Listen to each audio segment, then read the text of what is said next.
Yes, people, Arsenal won, Bournemouth won, and this comes off the back of a nil-nil draw against Everton. Two things here, both of the games were away. This team is averaging letting in 2 goals a game, and within those 2 games, we've only let in a single goal. So defensively, we've shown some improvement. Away from home, we haven't lost in the last two. And most importantly, like the Everton game, we've started to see some change in the attitudes of players. Now, there was definitely a tactical change to what Arteta implemented yesterday. We were much better on the ball. We were quicker. We were finding space. The amount of space that Ozil had and what he was doing when he had the ball, it was it was night and day. Ozil looked like a different player. He had 8 out of 10 against Bournemouth for me, and it was just his work rate in terms of the space that he found. He picked up the ball in the midfield, ran with it, attacked the defense. And that is something that we haven't seen from him in a long time. Should have had 2 assists in the game. He had 4 chances created, which was the most on the field by any player.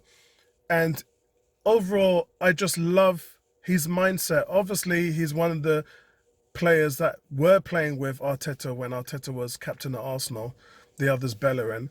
Um, but it was really great to see that Arteta had given Ozil the reins to play his game.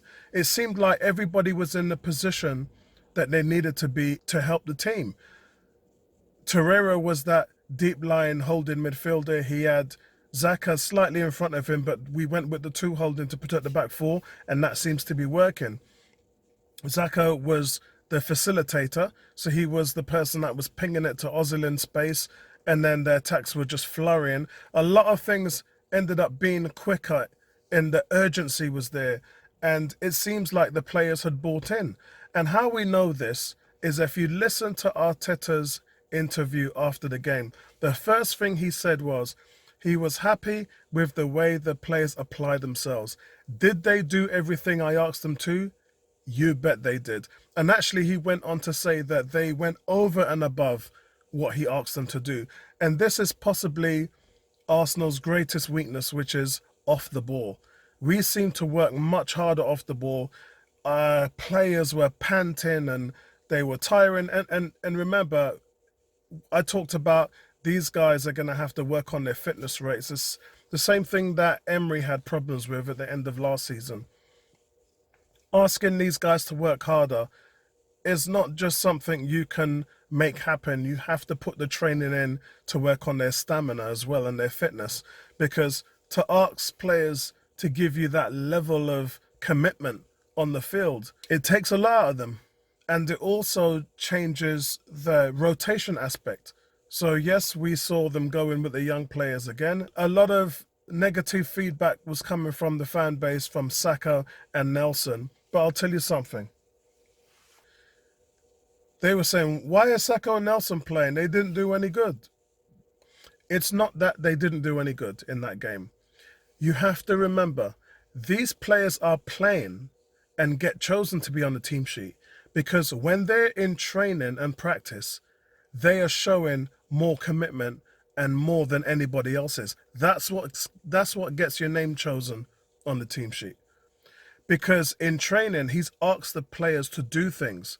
And the ones that are showing the manager that they want to be on the field and that are applying themselves in training, those are the people that get chosen on the team sheet. So when you're seeing Reece Nelson, getting chosen in the last few games, and you're seeing certain players take part, they're taking part because they're buying into what the head coach is doing. And if you're doing that, that's going to ensure that the manager is going to get his message across. It's that simple. Now, I, for one, have said, what has Reece Nelson done that Pepe hasn't done? And that's my only gripe. My only gripe is Pepe ain't showing up in training because there's no other reason why you'd be leaving him on the bench. The guy has 4 goals and 5 assists. Yeah, that outweighs anything that Saka or Nelson or any of them guys have been doing outside of Martinelli. Martinelli, as you guys know, is just the real deal. But again, why didn't Martinelli play yesterday? Because we're in a Christmas period. He's played in the last 3 or 4 games, and the games are coming thick and fast. And at some point, you've got to rotate. So I expect to see Martinelli against Man United or Chelsea. But at the same time, Lacazette let me down big time. And I talked about how poor his goal scoring record is away from home. One of his last 13 goals have come from away. Yeah, 12 of his last 13 have come from inside the Emirates. Probably would have gone with Martinelli and then rested Martinelli against Chelsea and played Lacazette. That's what I would have done. I'm not sure how tired Martinelli was, but I would have strung him out against Bournemouth, and then I would have played Lacazette at the Emirates, where I know he can score. I mean, he was awful yesterday. As I said, Ozil should have had 2 assists. Lacazette is at his best when he's got his back to the defence, and then he can turn on the sixpence and then strike on target. He was doing that, but the balls were woefully wide and just completely wasted. And there was a few occasions where Ozil played him a slip ball, and then he just bumbled the ball underneath his feet. Just couldn't get control of what was going on. Really pathetic performance. And the thing is, he was working really hard as well. Like everybody else, Lacazette was putting in a shift. As a striker and a goal scorer, you're paid to score goals. That's what you're measured on. You're measured on productivity of hitting the back of the net. And at the moment, Lacazette ain't doing that. But my man of the match again was Torreira.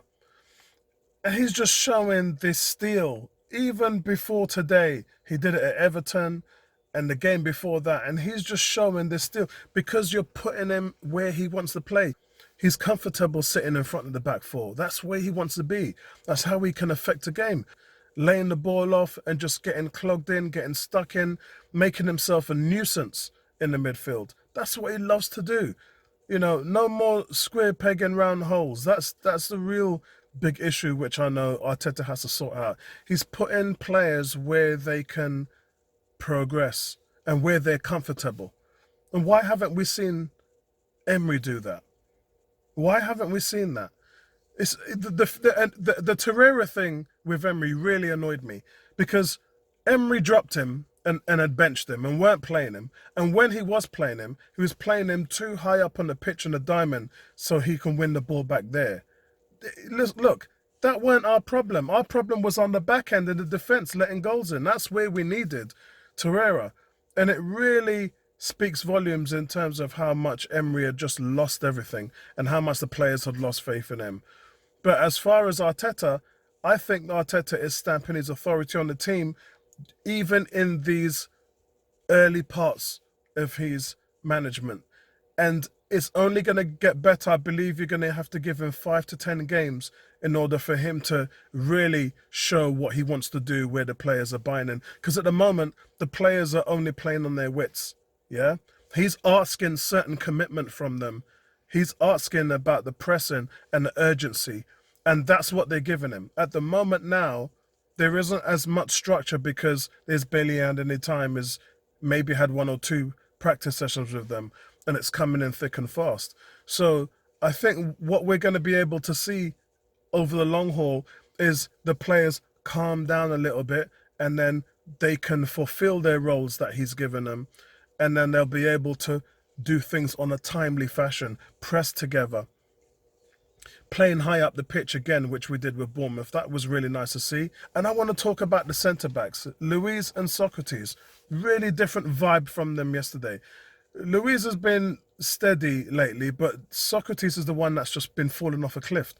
And he's diving in front of everything, blocking shots, running everything down, committing himself like I ain't seen him commit himself before. And his positioning was vastly improved as well. I mean, I hear what he's saying about, I'm going to give everybody a chance. Yeah, so everything starts now. You've all got an even playing field. Forget what you've done in the past. I'm only going to judge you on what you're doing going forward. That's giving these guys extra life. However, as far as Xhaka goes, that relationship with the fans has not repaired. I don't care what they want to say at the front office, but the relationship with Xhaka and the fans has not been repaired, regardless of whether his performance is all good or bad. And he played decent yesterday. But the fact of the matter is, having did what he did, in my books, yeah, you lot can speak for yourself, but in my books, I will never forgive him for what he did in the Emirates. And now we're hearing that there's confirmation of a deal that has been done and he will be leaving Arsenal in January. And you know what? That's it as far as I'm concerned. Time for Arteta to move on, get some money for the man. Yeah. I think that Dani Ceballos is a player that Arteta really does like, and he was scouting them while they were at Manchester City. And I think that he can be very comfortable in asking him what to do simply because his work rate is a lot better than Xhaka's. And his progressive game is much better than Xhaka's as well on the back end and defensively. He's going to give you more than what Xhaka will give you in a whole season. He's going to facilitate better, he's going to backtrack better, and he's definitely got more pace. He's not a slowpoke like Xhaka is. He's going to get stuck in, he's going to be a heady player. Overall, though, really happy with what I saw. It's a real shame that we didn't win the game because by far we were the better team. And the one thing that I did see when we let the goal in is, again, the lack of pressure or challenge on the player running into the box. King was allowed to come in and run in, and because Xhaka was standing off him and then Socrates didn't track the runner. So again, there's a few serial offenders in there, but we cannot let teams dictate how they're going to play us in our penalty area. We have to step out on them, and we got to bully them, and we got to be physical with these players. We got to stop crosses from coming in, and that's been our problem all along. I hope Arteta really picks up on that. But guys, very positive display.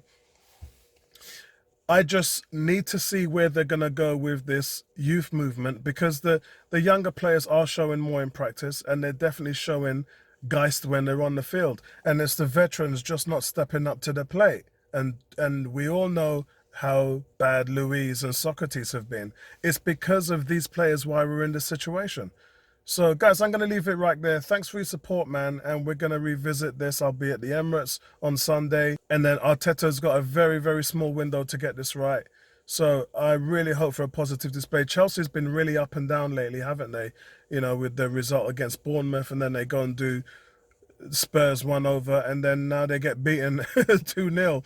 So it's a really strange one, especially at Stamford Bridge, getting beat 2-0 there. It's very strange. And they've always kind of done well at the Emirates. So I really don't know where Sunday's game's going to go. But I'm going to leave it right there, guys. Like and subscribe. Appreciate the support, man. And right back at you. Peace out.